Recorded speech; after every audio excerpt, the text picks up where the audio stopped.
Okay, good evening, everyone. I don't have it. And welcome to tonight's candidate debate between incumbent Vicky Tesoro and challenger Mark Block. Let's have a couple of quick announcements before we get started here. This program may be live streamed and recorded by Trumbull Public Television. The public will not be permitted to record or tape the proceedings. Everyone in attendance must wear a mask while indoors and maintain social distance between other participants. Families may sit together, but also must follow the mask rules. Anyone exhibiting disruptive behavior will be escorted out of the room, and the outside doors to the library will be locked at 8 p.m. You may leave, but will not be able to re-enter. Just some ground rules here. The candidates are permitted to have notes and prepared remarks. They also have pen and paper for note-taking. They are prohibited from having earphones, cell phones, eye watches, any coaching from the audience or sidelines. All of that is prohibited. We have two timekeepers here from the League of Women Voters. And the way it's going to work, the candidates will have opening statements, 2 minutes each. They will then be asked alternating questions. The person who spoke first will take the first question. We will then alternate until we get to the end. The candidates will have 2 minutes to answer each question. Then their opponent will have 2 minutes to answer the same question. Then the candidate who spoke first will get a 1 minute rebuttal. The candidate who spoke second will then get a 1 minute rebuttal. The League of Women Voters here, the timekeepers, will hold up a 30-second warning when they have 30 seconds left. And then, obviously, they get the stop sign when their time is up. When all the questions have been asked, each candidate will have a 3-minute closing statement in the same order as the opening statement. With that, first opening statement, Mark Block. Thank you and good evening. I'd like to thank the Trumbull Times, Mr. Hang, for moderating this evening, and the League of Women Voters for their participation. I'd again like to thank Mrs. Tesoro for joining me again tonight, as we did a little over a week ago, and also those in attendance here and watching on Trumbull Community Television, and to those who've submitted questions. Less than 5 days from now, folks, we'll be going to the polls to elect the next leader of our community in one of the most consequential elections in memory, and we need to get it right. As I said before, my roots run deep in Trumbull, having been born, raised, and educated here. I'm proud of my volunteer service to our town and having had a career in business and communications in both the for-profit and not-for-profit sector.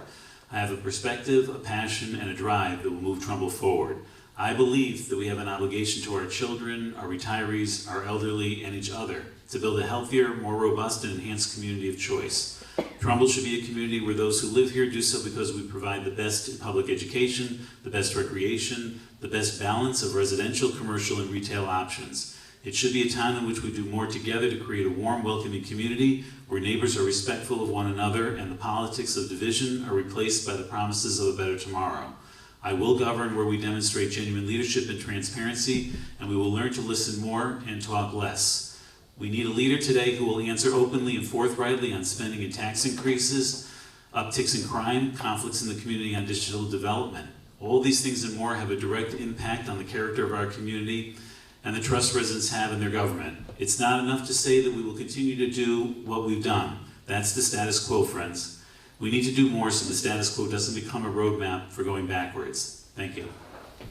Vicky Tesoro, 2 minutes. Thank you and good evening. I am honored to serve as your first selectman. In 4 years in office, we have accomplished much together.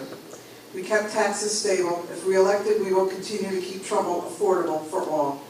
We invested an additional $12 million in education. Our students succeed in college, the military, and in business. Everyone benefits from a strong education system. That investment will continue. We focused on infrastructure improvements, including the installation of crossing equipment and lights at key intersections. We reconstructed and paved roads. We built new sidewalks, bike lanes, pickleball, and tennis courts. This will continue using available state and federal dollars wherever possible. We are fiscally strong. Independent rating agencies consistently praised our conservative, sound fiscal management. We maintained our excellent AA+ bond rate. Our general fund grew. We brought over 700,000 square feet of vacant properties back onto the tax rolls. The Connecticut Post noted, Trumbull is booming. We will continue to deliver safe and smart economic growth. We funded our police department, emergency medical services, and emergency management, ensuring they have the manpower, the equipment, and the training to continue to perform their duties at the highest level. This will continue. We prioritize the health of Trumbull residents during COVID-19 through communication and assistance. We will never waver in our commitment to your health and safety. I promised to restore civility to town government, and I did. My vision for Trumbull is simple: a community of choice, welcoming to all, a safe community with excellent schools, housing choices for all, many recreation opportunities, efficient services, and a sound financial profile. Trumbull is that community of choice.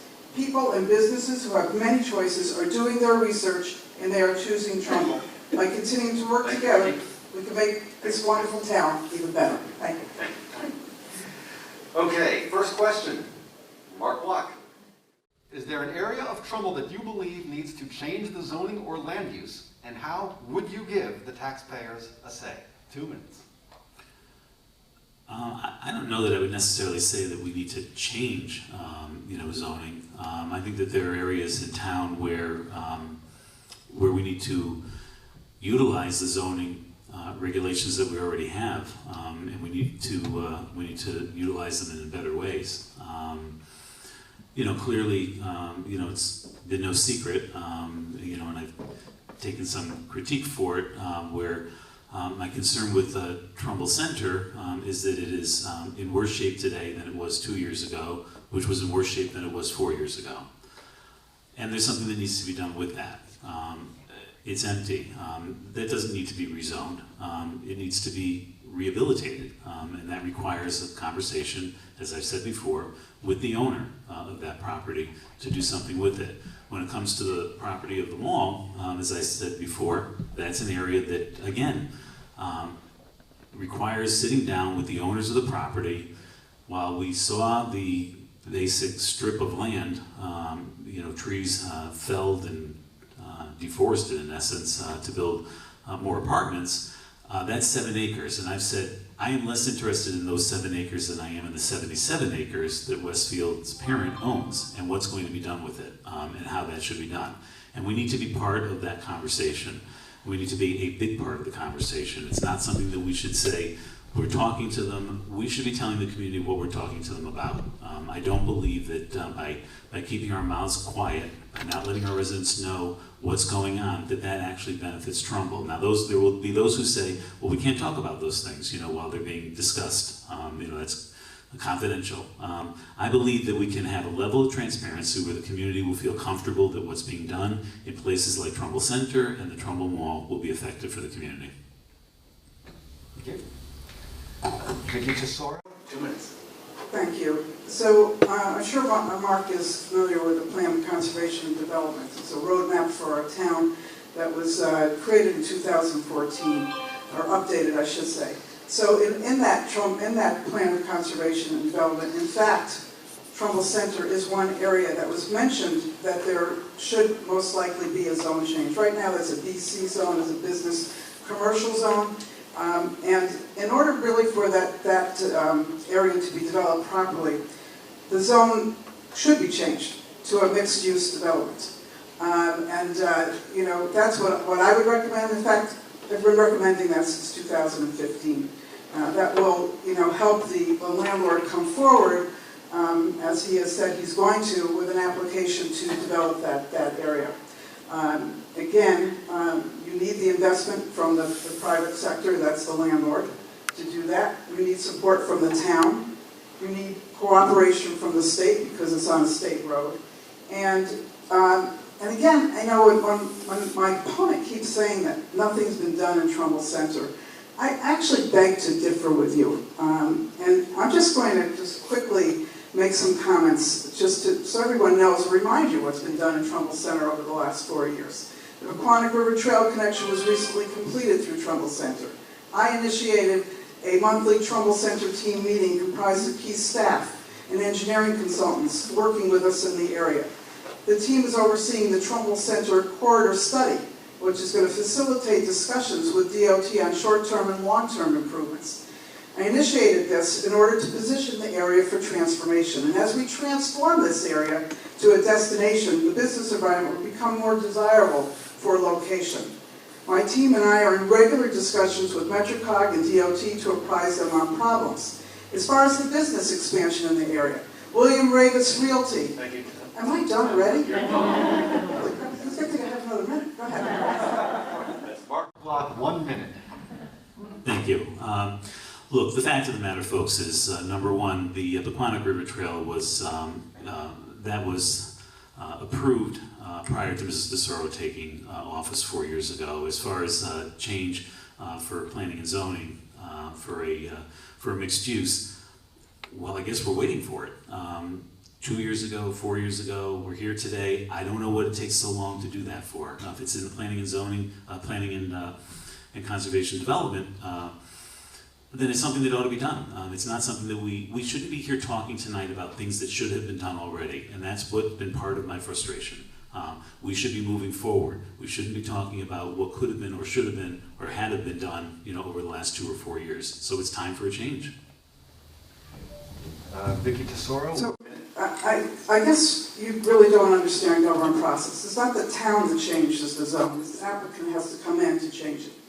That's one thing. I'm going to continue with my remarks. So William Ravis Realty expanded, the opening of Sikorsky Credit Union, Fatty Patty, Unique Beauty Salon, the relocation of Trumbull Cafe and Grill across the street to brand new space would be great for that business. Certainly it's unfortunate that Bianco Rosso closed, but we're hoping to see another established open there soon. We continue to meet with businesses and encourage them to look at the location in Trumbull Center. You can see, I'm sure that Starbucks and CVS opened. I'm sure you realize that. I just want to say, there's been that Trumbull Corridor study that's been ongoing for the last 3 or 4 months. I actually haven't seen you there, Mark. Now, maybe I'm mistaken that you've never come to the community meetings about that, to talk about Trumbull Center. So, if you're so interested, where have you been when there's been a study where you could have made some comments? Still, there's an opportunity to make comments to Rob Labranti, our town planner. Thank you. Thank you. Next question for Vicky Tesoro first. What are the 3 greatest strengths of the Trumbull Public School system? Vicky Tesoro, 2 minutes. Only 3? Well, I'll have to say that I think, first of all, it's our teachers, our administrators, and our staff. Our students and our families would be number 2. And that's a partnership.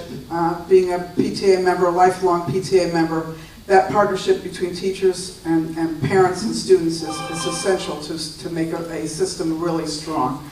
Our schools themselves are a strength. We have award-winning schools. As I said at the last debate, our Hillcrest Middle School is the 4th middle school in the state of Connecticut. And in elementary schools, Daniels Farm is number 9. So we have award-winning schools. These are our strengths in the flagship school, of course, Trumbull High School, which is a metropolis in and of itself, is a strength of our school system. With programs, academic, sports, our children, our students excelling in award-winning fashion all the time.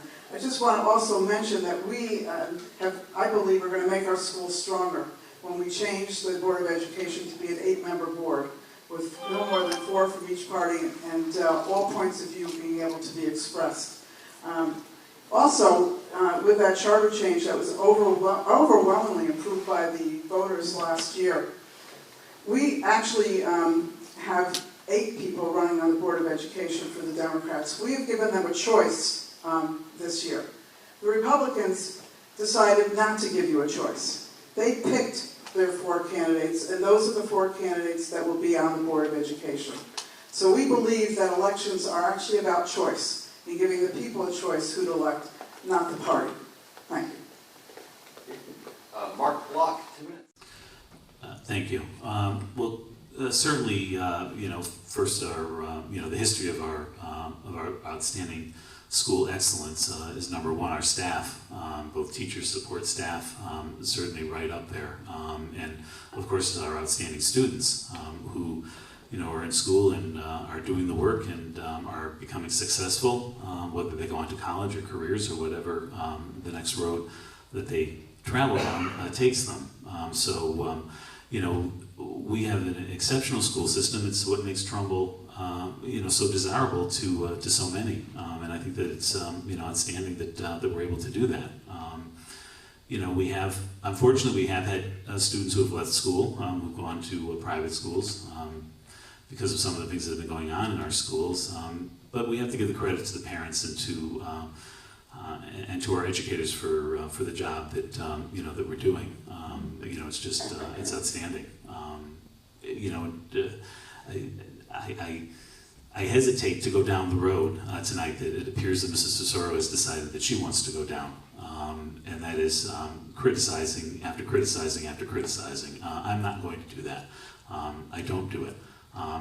Republicans had an open convention. Anybody that was interested who's a member of the Republican Party could have chosen to primary, could have chosen to approach the party. They chose not to. I don't view 8 members in an intra-party primary, as I've said before, being put before the voters as choice. So your choice is between those who want the same thing and those who want more of the same thing.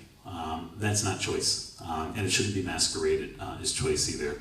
People see through that. And it's unfortunate that that's the kind of thing that that's being done. Vicky Tesoro, one. Thank you. Well, you can reconcile your thoughts, Mr. Block, that it's an internal primary. I don't see it that way at all, and I don't think the voters do as well. We're actually giving them a choice, and that's what an election is for. It's not for us to decide who should sit on the board, not the party, the people. That's what elections are all about. And you throw out that I'm criticizing you. Well, Mr. Block, I think your last mailer, which I will address later, that appeared on social media, I have a copy of it here. It's only a little one because I don't get the big one in the mail from you. But you talk about criticism and things that you said in there that are just, I would say, not factual. I guess I'll address it, but I will address some of those comments later. Thank you. Mark Block, 1 minute. Well, the first thing I'll say is I didn't realize that you weren't on our mailing list, but I will certainly make sure that we have you on it, because you should certainly have all of our mailings. I'd like to have copies of yours as well. Look, again, folks, the fact of the matter is that when a party puts up 8 candidates for 4 seats in a general election, this is not a primary election, this is a general election of 2 parties. If independents wanted to run, they could have primaried, they could have been put on the ballot. The Democrat Party decided that they wanted to put 8 people up under the masquerade of giving people quote-unquote choice. So the choice that you have is you have a choice between people who want to do one thing and people who want to do more of the same thing. That's your choice. It's nothing more than that, it's nothing less than that, and nobody should think that it's different than that and it should be masqueraded as something more than what it actually is, because that's disingenuous to the voters. Thank you. Next question. What are or what will be your greatest strengths, that sounds plural, greatest strengths as first selectman? Mark Block. 2 minutes. Well, the first thing is I don't waver. When I don't hesitate. When I make a decision, I make the decision and I stick with it. And if over time it looks like something needs to change because something externally has changed, and I think COVID has been a very good example of that, then I pivot and I will make those changes. We haven't seen that happening as much as we should have. Now, I will say that we have been obviously in a time that is just unprecedented for any of us. I don't believe there's anybody here, maybe one, that may remember 1918, but the rest of us don't. So you do have to pivot in times like that. But I made some very strong recommendations about 6 weeks after the pandemic for things that the town could do where residents would remain safe, and I was told, no, we can't do that. We can't risk it. We can't. It made no sense. When I said open Tashua, open the golf course, there are golf carts, the golf paths there for a reason, they're paved, let people get out of their neighborhoods, let them walk, let them get fresh air because they're tired of looking at their neighbors' houses, and I was told, no, we can't do that because at some point, they're going to need the golf course to golf on. I didn't say put ATVs on the golf course, I said walk on the cart paths. That was, no. When we got to Memorial Day, and there was no plan, by the way, I said, 3 of you, stand outside, film it on a day that's not Memorial Day, put a wreath, be respectful, Zoom that out. That wasn't done either. You know, it was one thing after another. And so you have to, and so it's not three strengths. I'm not going to waver. I'm going to tell people what they need to hear, and I'm going to listen more than I'm going to talk. I want residents to talk about what it is that affects their lives and what the best thing is to help and assist and aid them. Thank you. Vicky Tesoro, 2 minutes. Thank you. So my greatest strengths are, number one is my work ethic. I spend a good time of my life in town hall to the detriment of my poor family. So that's one of my greatest strengths. Second is my preparation. I'm always prepared to do this job. And I guess I could say that back in 2017 I was elected for the first time. 2019, elected the second time, and 3 months later we were hit with this worldwide pandemic. You can't be prepared for something like this. There's no playbook, there were no rules to follow. We did what we thought was the best for this community, to keep this community safe. As I said in my opening statement, I will never waver for something like that. We kept this community safe, and yes, we made decisions that weren't popular, but guess what? It had to be done. And we kept the community safe. We kept our employees safe. That's what you do when you're in a position of leadership. You have to make some really tough decisions. So yes, you called me, Mr. Block, and I spoke to you about opening the golf course. But the golf course, you know, as a walking trail, we weren't going to open the golf course as a walking trail. That is the gem of our community. That course would have been ruined had people, you know, decided to take a little walk and bring their dogs with them and whatever. Plus, we needed to keep our employees safe there.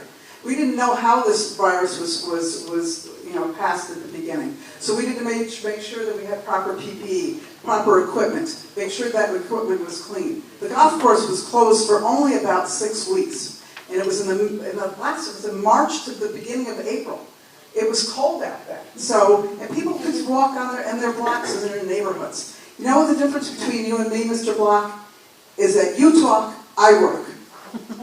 So that's, again, preparation. That's a little bit about what I'm talking about. And again, for the many people that know me, I'll go back, thanks. Mark Block, Thank you. First thing I want to say is I work also. I have a daytime job too. And I'm able to volunteer for our community as well. So we can both apparently chew and walk at the same time. So I think that that's a good thing. I will say that if the hours are too much in the office, I'm happy to retire you and we can move on.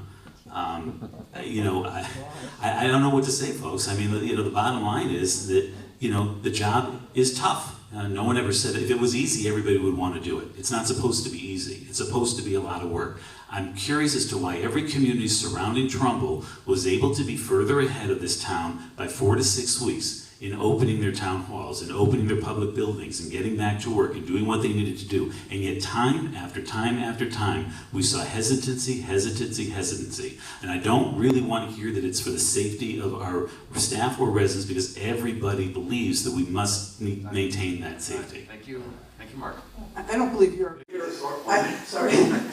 I don't believe your facts are correct. In fact, I met a number of times with surrounding first selectmen and mayors, and we actually compared best practices, and we were all basically doing the same exact thing. I had conversations with first selectman Kupchik of Fairfield, a lot of conversations with her, and she had closed her golf course before we did, and she said, please keep your golf course closed. It's the safe thing to do. So I'm not sure where you're getting your facts, Mr. Block, but I guess you're entitled to your opinion. Everyone's entitled to your opinion, but you're not entitled to change the facts. So the last I'll address is my ability to lead through consensus and collaboration. That's what I was going to say. People who know me for years know that I work together, I work across the aisle, because that's the best way to do it, to listen to people, to work together. That's how you have positive results. Thank you. Next question. How will you address diversity, equity, and inclusion in Trumbull so that all community members feel welcome? Vicky Tesoro, 2 minutes. So I'm happy to say that we have an edit committee in the town of Trumbull. It started off a little with some difficulty, unfortunately. And we lost several members of that committee because of the issues that occurred in the beginning of the committee's life there. And that's unfortunate because we had some great volunteers who wanted to do great things. But that committee has been repopulated thanks to the town council, and it's moving forward. And I think that everyone in this town should support that committee. It's fully populated, and it has bipartisan leadership. In fact, one of our leaders is in the audience today. Thank you for being here. So this committee is tasked with strengthening, Trumbull's diverse and equitable and inclusivity. Now, we should all be in a community that welcomes everyone. Since 2020, the 2020 census, I should say, we are a much more diverse community than we were even 10 years ago. And we need to do our best to make sure that everybody in this community feels welcome. And I think this is a start to make that happen with our Edit Committee. I attended the Board of Ed meeting on Tuesday night. I'm not sure if you were there or maybe you saw it on, were you there? You saw it on, you were watching it. It was a great meeting where the superintendent and assistant superintendent provided a presentation on the goals, the district equity goals. And I think we should all be applauding the school system for doing this. And during that presentation, the students actually got up to speak.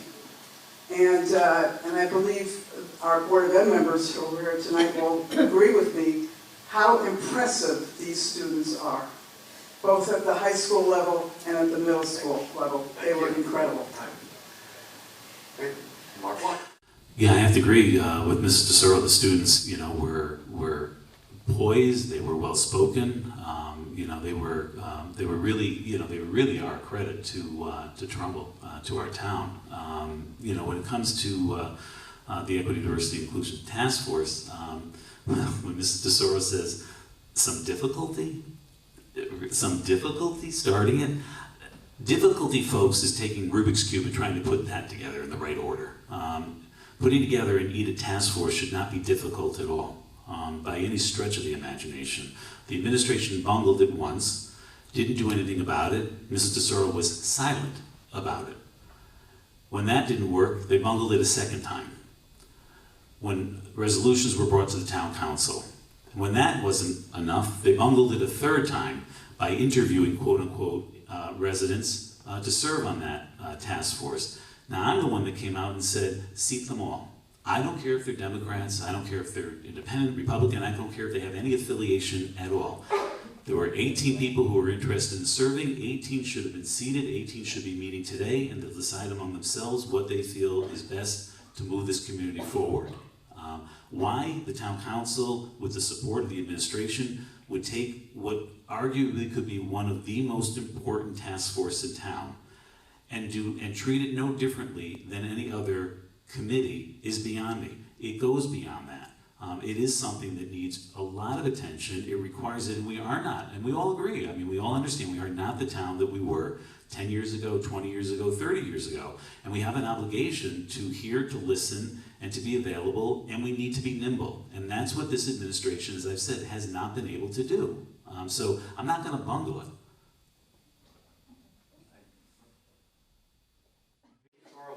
Thank you. So 18 people on one committee. The possibility of that committee being able to do anything is probably nil, Mr. Block. So as far as bungling, again, I'm not even going to address that, actually. I'm just going to say that the initial issues with that committee were not caused by the administration. They were caused by social media, and you know that as well as I do. And I decided, again, in my process of trying to do things and bring people together to find answers and to work together, that's what I was trying to do. I'm not always successful. I'm a human being. I'm imperfect at times. It doesn't work, but I tried. Okay, and there was consensus among the people that met that they weren't going to talk about what unless there was some kind of an outcome, and there wasn't. So we decided to go in a different direction to repopulate that committee. And I just, again, what's most important today is that committee be successful. Thank you. Mark. So really this goes to the heart of it, folks. The fact of the matter is you cannot ignore social media. You may not want to be on social media, you may not want to be involved with it, but you cannot ignore it. The community made statements, the individuals made statements, the community made statements. The leader of the community has an obligation to be available, to make themselves available, to respond, to be out there, not to be silent. And too often, we hear nothing but silence. And that's what I hear from door to door to door, from Daniel's Farm to down to Booth Hill, from Tashwood down to Long Hill. That's what I hear, and that's what people aren't happy about. And you're not going to get silence from me. You're going to hear from me when you need to hear from me, and I'm going to listen to you when I need to listen to you. But simply saying I'm not on social media, that's not the answer. You have an obligation as the leader of the community to lead the community. Next question for Mark Block. How do you intend to grow the grand list? 2 minutes. Well, look, we are going to have a heck of a time growing our grand list. It is not as simple as the question may make it sound to be. We've got work to do, and again, it's about a balance. I've said this before. This community is in an imbalance. For many years, the community had balance. It had a balance of residential, retail, and commercial. One by one, the commercial has left. And what we're seeing is, in many places, the retail has left also. And what does that do? It leaves a burden, an unfair tax burden on the residents of the community. So we're out of balance. To get back in balance, again, it's talking, it's working, it's a matter of utilizing the resources that you have, both our economic development, staff, our commission, and reaching out, frankly, no different than what they're doing in Shelton. They've done a terrific job, there, because the tax burden isn't crushing them.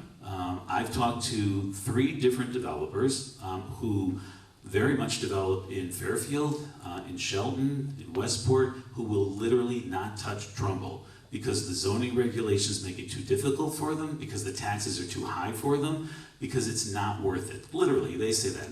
It's literally not worth it. So we've got to make it worth it for them. And look, everybody knows that one way you do that is offering incentives. And in order to get development, we're going to have to offer incentives on the front end, knowing that we'll make it up on the back end. That's the only way we're going to be able to correct the imbalance so that the tax burden is shifted from residents to, more appropriately, retail and commercial on a more even basis. Okay. Tesoro, 2 minutes. Wow, Mr. Block. Your statements are really based on no facts. During the time that my predecessor was in office, we lost big commercial development and retail, such as United Healthcare and Porticelli's and part of Unilever. So I didn't hear you speaking at that time about those losses. As far as how do I intend to grow the grand list, I intend to grow it the way we've been growing it. We have used, and as I said in my opening statement, over 700,000 square feet of vacant and underdeveloped property has been brought back on the tax rolls. I have a list, but I'm not going to read it because I'll lose my 2 minutes. But if you want to come up later, I'll share it with you. And this was, safe and positive and focused development. And that's what we will continue to do. We will look at that development and make sure that we are protecting the character of our community. Again, this is so important to keeping our taxes stable as well. It's two parts of that. You have to, make sure you're taking care of your spending, and you've got to grow your grand list, but you have to grow it safely. And that, too, is based on our the Plan of Conservation and Development. One of the overriding concerns there is making sure that we protect the character of this community and the quality of life in this town. So that's what we will continue to do. But let's remember, Mr. Block, that this town is 98% developed. So we have to look to the property that's vacant and underdeveloped first and bring that back onto the tax rolls. That's exactly what we did, and that's exactly what we will keep on doing. Well, I'd like an answer, and I think there are a lot of people who would like an answer to this question. Why did you spend $7 million to purchase property on Hardy Lane then, with no plan? No plan at all. Open space now. We're going to bank it. The last thing this town needs to do is bank any more land. This town needs to utilize that land in order to grow the grand list, because as you said, and I am very familiar with the facts, that we are 98 to 99% developed. So it's not going to come from, from your neighborhood or my neighborhood. It's going to come from other places. We've got an obligation to transfer that burden, again, from residents to retail and commercial, and we're going to look at every available space, and we're going to look at every available building that the town has, find out what buildings are necessary for the town to keep and what land we might be able to repurpose. But I'll tell you this, I'm not going to bank any land, that's for sure. We're going to use it, we're going to have it redeveloped. Thank you. Vicky Tesoro, 1 minute. Thank you. First, I just want to go back and make a comment that Trumbull's not Shelton. And I don't think that anybody that lives in Trumbull, if they wanted to live in Shelton, they'd live in Shelton. We live in Trumbull. And I think one of the big comparisons between our two communities is our school systems. School system. They don't raise taxes in Shelton, which is great, I guess, but I think the roads are falling apart, and certainly the school system is falling apart. So I would say that most people come to this town because of our great schools. As far as Hardy Lane is concerned, that land has been looked at for over 20 years by this town. And yes, we thought it was better that the town owned this land than a developer, so that the town could control the development in a high-density part of the town. High-density meaning a very residential area of our community. The last thing we need to have is a huge development in there with the town not being able to control that development. Can you imagine what would happen to our schools? Thank you. Next question. Number 6. What specific actionable plans do you have to keep taxes stable? Vicky Tesoro, 2 minutes. Seems we keep asking or answering that same question, but so again, in order to keep taxes stable, as I said, there's 2 sides to that issue. One is you need to control spending, and we have done that for the last 4 years. We have controlled spending. The other side of that is that you need to grow your grand list, because with the 2 of them, that's hand in hand how you keep your taxes lower. So again, I was told, and I'll repeat it again, it's worth repeating, that I was the first selectman that the finance department saw that actually went through every line of the budget myself. I shouldn't say myself, with the finance department. Other first selectmen apparently just turned that job over to the finance department, not me. I hold my department heads accountable. They come in, we meet, we talk about every line of that budget. They have to prove to me that expense is necessary, not just because we had it last year, is it necessary this year? And in 2020-21, when we had no tax increase, we kept the town side spending down to less than 0.5%. That's what controlled spending means, where you make sure that only those things that are necessary in a climate that we were involved in are spent, in order so that we can keep our taxes stable. Thank you. Mark Block, 2 minutes. Look, I don't know I'm not quite sure where or who Mrs. Tesoro gets her facts from, but I would suggest that maybe we looked at, also, because, over the 4 years that you've been in office, the growth in our grand list has been just over $36 million, or 0.008, while spending has gone up 17%. And the reason that I know that is because I have people that looked at it that told me that that's what it was, and those are people who are very active and involved in town. And then I verified that with the town. Another metric that we look at is what is the average house tax, and what would be generally considered to be an acceptable number. Well, under today's average house price, your taxes are $7,300, and they've increased to $7,400 under this administration, or 2%. But without the federal stimulus funds of $5 million that came in, taxes would have gone up another $1, which would mean you would be paying another $352 or 5%. So the artificial lowering, which is what the administration did by taking the $5 million in federal stimulus funds, putting it into the operating budget in order to artificially lower taxes, is going to come back to bite this community, and it's going to come back in a very significant way. You know, so what happens next year when another $5 million comes? Are you going to do it the same way? Are we going to have the same problem? Because you're going to either leave the next first selectman with a funding cliff that they'll never be able to pull themselves out of, or you're going to have to pull a rabbit out of your hat that I don't think anyone's ever seen before, because I just don't know how you're going to be able to do it, or how I'll be able to do it, other than with a lot of really, really hard work to undo some of this damage that's being done. Thank you. Vicky Tesoro, 1 minute. Well, hopefully that won't be your problem, if there's one. First of all, the 17%, I have no idea where that number is, so perhaps you would like to share that with me afterwards, or maybe somebody in your party would like to, and I'd love to know who on the town side confirmed that for you, because it's just not true. So we could talk about that later. As far as, you know, what you're talking about, the budget, Mr. Block, just remember that in 2020-21, when we used $2.8 million from our general fund to balance the budget, we did that because we were determined to give our taxpayers, our businesses, and our residents alike no tax increase. In probably the worst possible economic and health crisis ever, we did what we thought was best for our town and the people that live here. And it turns out, by the end of the fiscal year, we didn't need that $2.8 million. So it could be, Mr. Block, by the end of next fiscal year, we won't use all the stimulus money, or the $4.6 million we use, not $5 million, by the way. Thank you, Tom. Okay. Mark Block, 1 minute.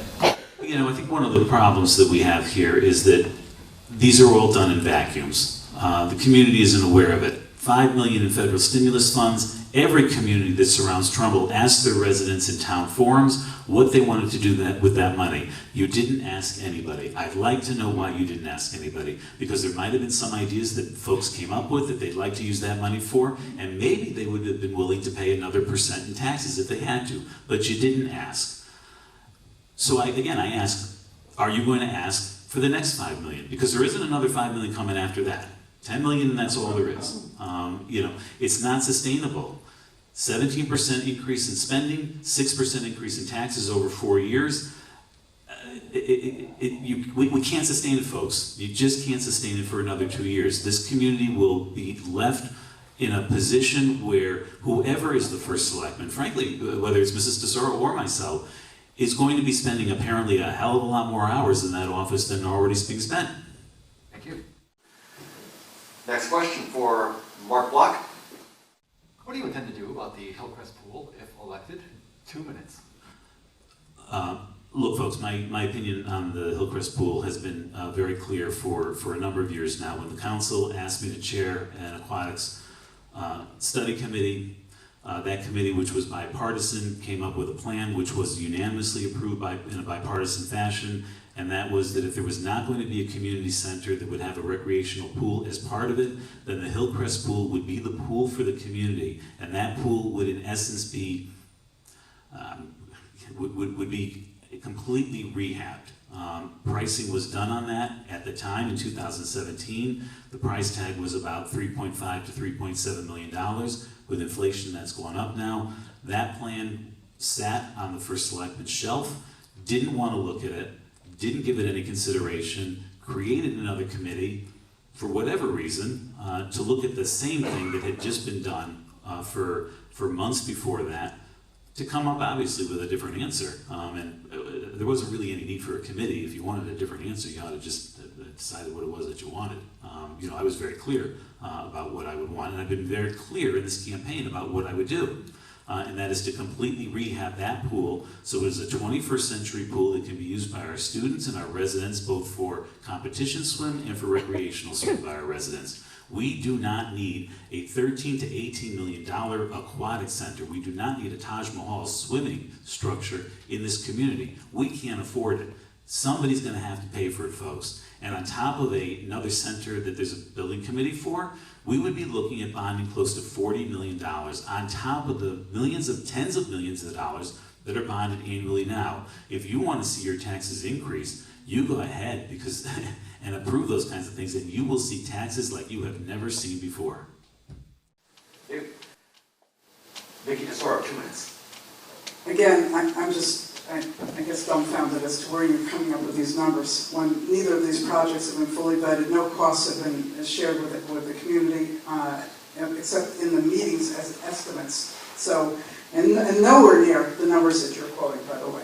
And by the way, Mr. Block, have you read the interim plan for the American Rescue Plan, the report? Have you read the 100 pages? Have you read the 40-page frequently asked questions to understand the eligible uses of that or are you depending on somebody in your campaign to read it for you and tell you how those money should be spent?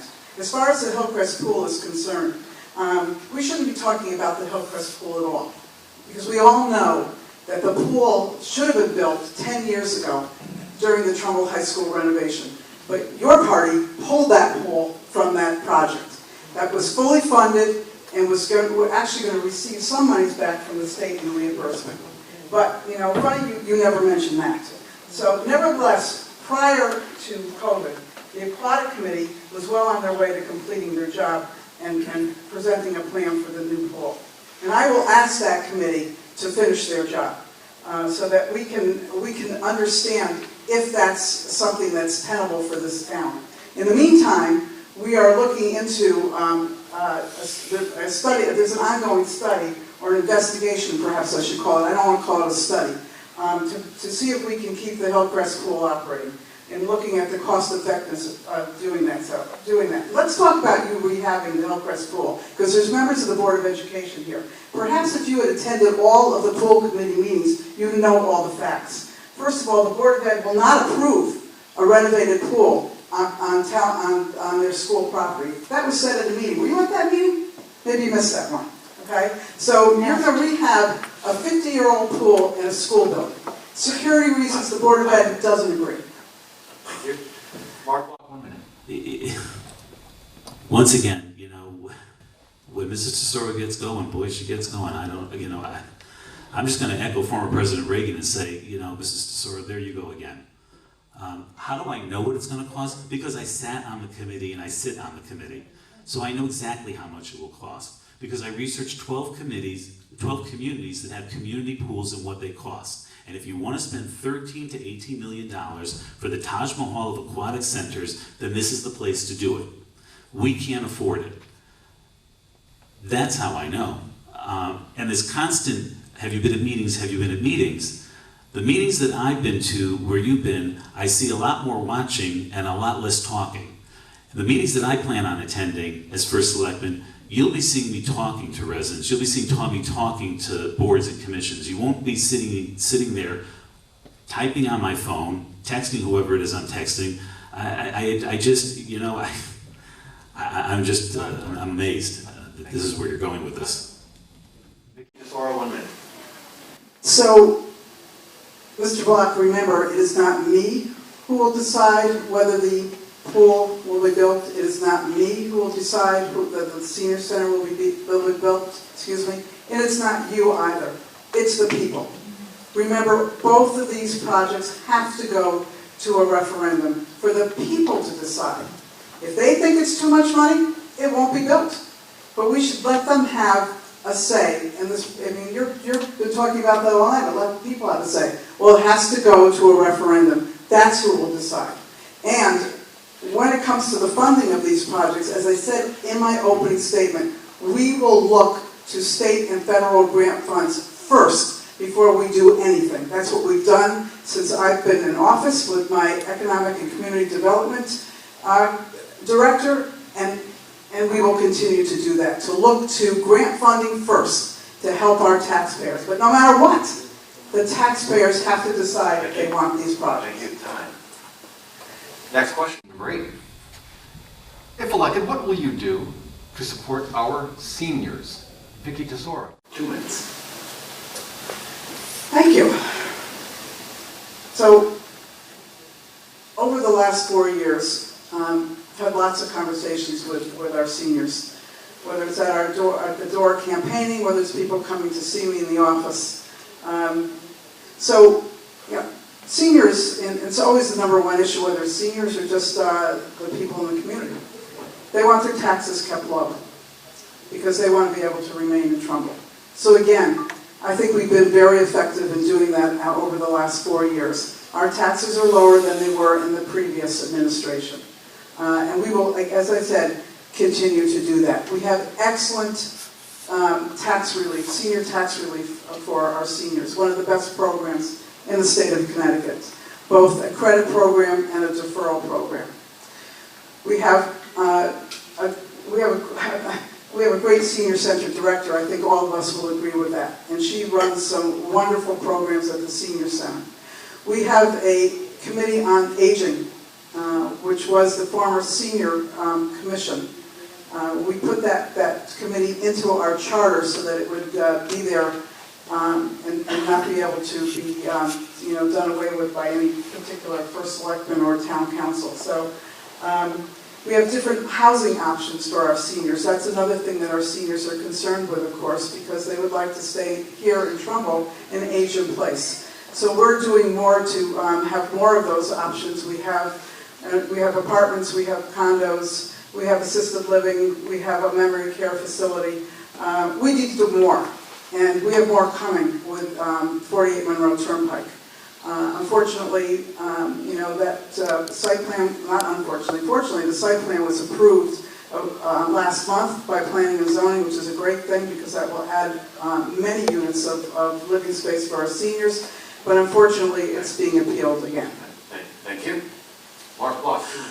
Yeah, I agree that that property and rehabbing that for senior living and senior use is a positive development for the community. And while it may take some time, I suspect that when all is said and done, that will be developed.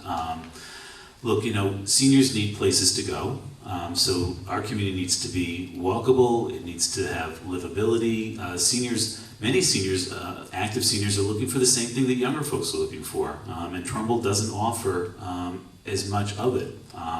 And that isn't necessarily a function of taxes or of anything like that.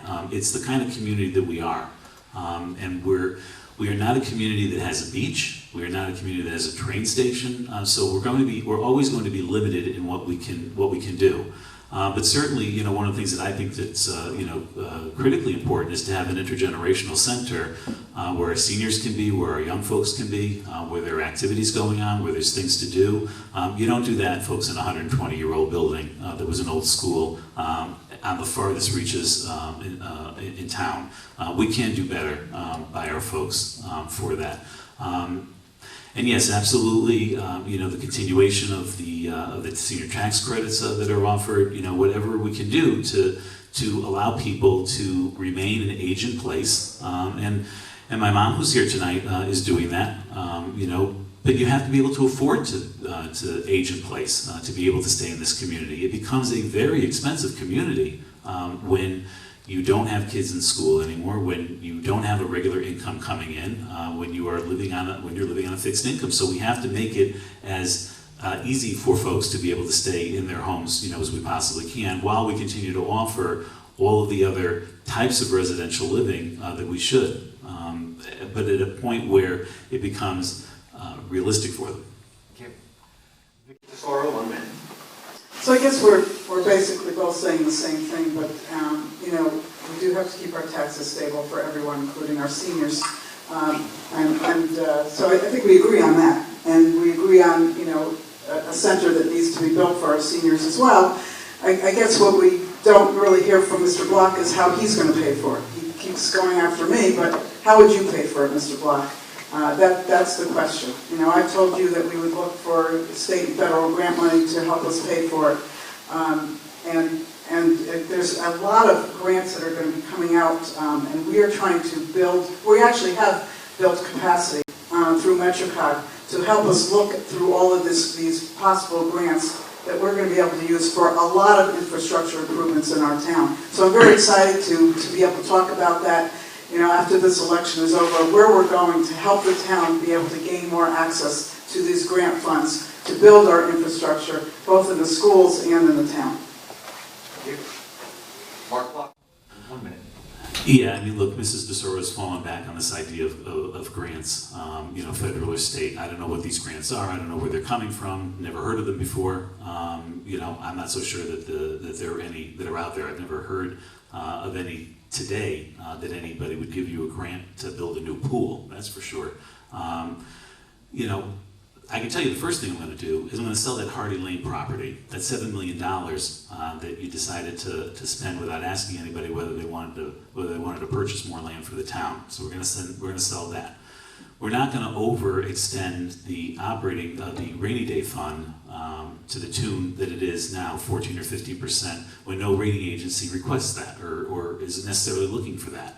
So there is plenty of money that we can have in town already to begin the process of these projects without either taxing our residents, at the same time looking to see what there might be available, although there's going to be very little of it out there for others. Thank you. And for our final question, we'll go back to everyone's favorite topic. What are the issues that most concern taxpayers? How will you address them? Mark Block. 2 minutes. Forthrightly, up front. As I said, I'm going to listen first. I want to know what people feel and how they feel in terms of the kinds of taxes that we're paying, with a mill rate that's high in this community, with a balance with a community that is not in balance, with a community that has an outsized budget that needs to be balanced by residents, and we're going to need more retail and commercial for that, and that's going to take some time. So I'm going to preempt Mrs. DeSoro from asking me how I'm going to pay for it and where it's going to come from, because these grants take time. And neither one of us, no matter what we say tonight, is going to be able to walk into office on November 3rd and snap our fingers and make all this happen. It's going to take a lot of hard work, and we're going to make sure that we do it in a way that people are able to stay in town. We're going to have to look. We're going to budget from the bottom up, not from the top down. We're going to look to see where we can bring together the community with other communities around us to bulk purchase. There won't be anything off the table. We're going to use creative thinking in order to keep people here in town and to ease the tax burden on them. Just repeat that question. The question was, what are the issues that most concern taxpayers and how will you address them? Well, again, the issues that most concern taxpayers are taxes. We hear that at the doors, and I've heard that since 2009 when I started campaigning the first time. It's the same issues all the time, and understandably so. So again, we have kept taxes stable, 1.5% average increase, much lower than it was in the previous administration. We will continue to do so. We'll continue to listen to our taxpayers, because the burden is on them. And I'm a taxpayer, Mr. Block's a taxpayer, so none of us want our taxes to go up. And that's what our job is. So we will continue to focus on, watching our spending, restraining spending, growing our grand list through smart and focused economic growth.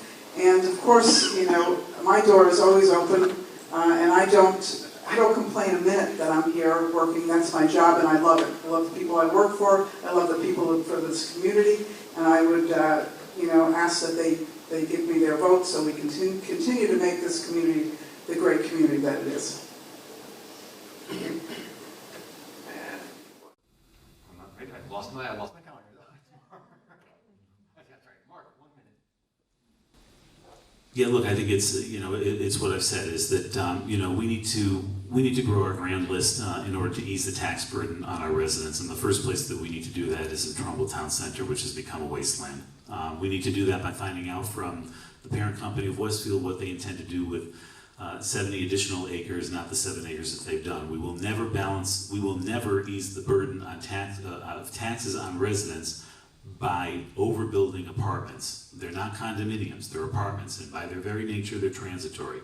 And we can look at all the numbers, we can go through them all, and we can show how we are not going to be able to do it because we are not even breaking even on the Royce apartments. We're losing money on those. So we got a lot of work to do in that area, and it's going to take a lot of time.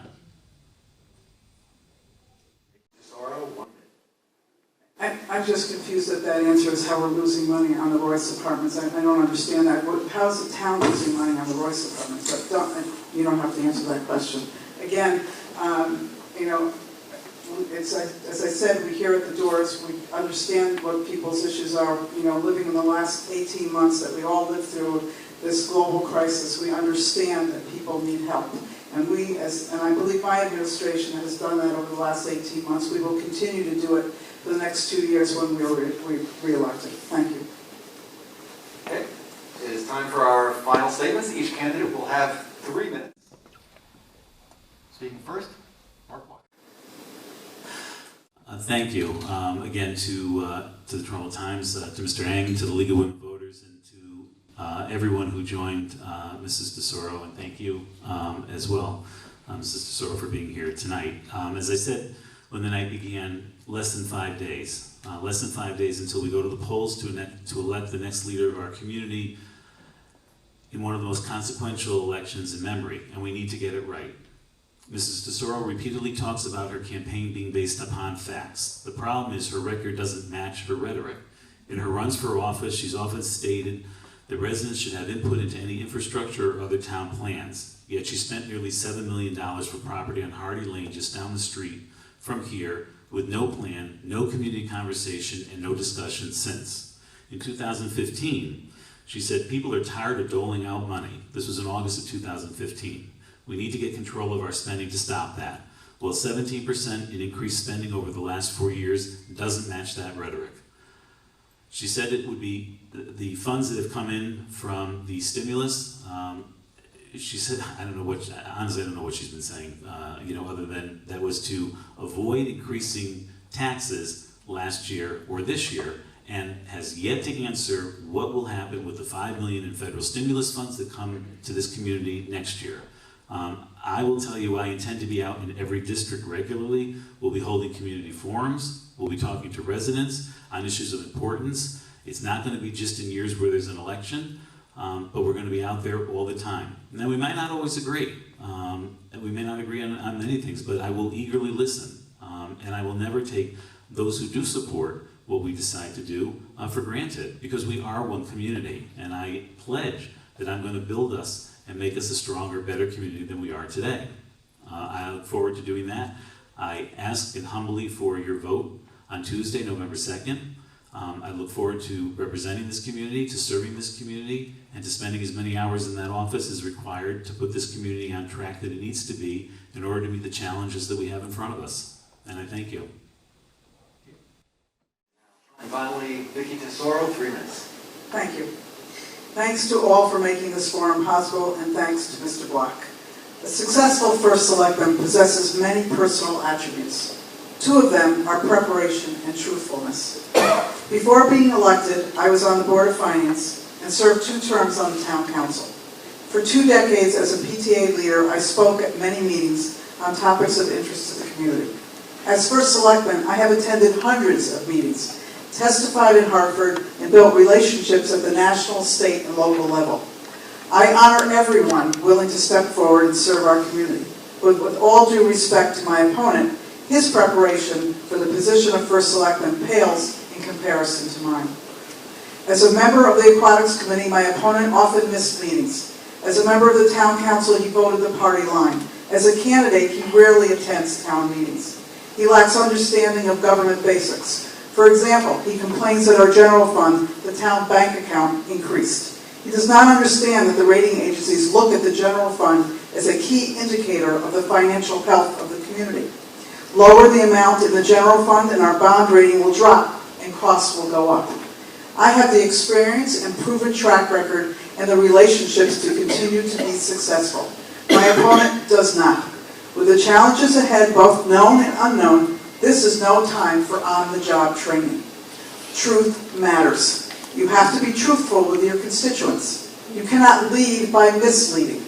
My opponent says he will fully fund the schools, yet when he served on the Town Council, He did just the opposite.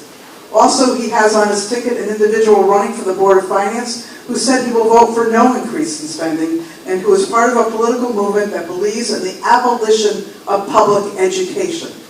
My opponent says he will protect the character of our community, yet on his ticket, running for a P&Z position is a person who is part of a political movement that does not believe in zoning regulations.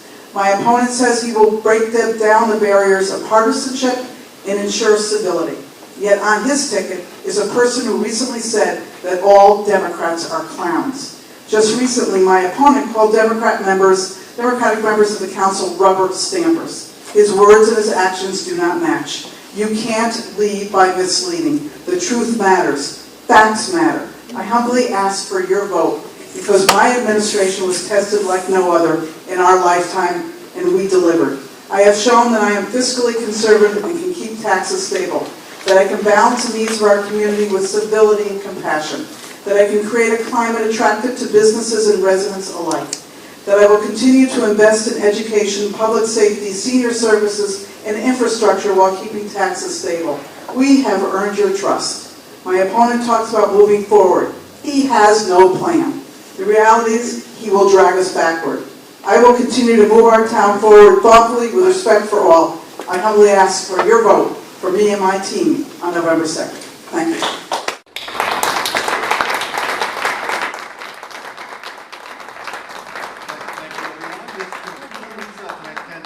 As mentioned, I am Donald Ing from the Trumbull Times, Connecticut Post, and Hearst.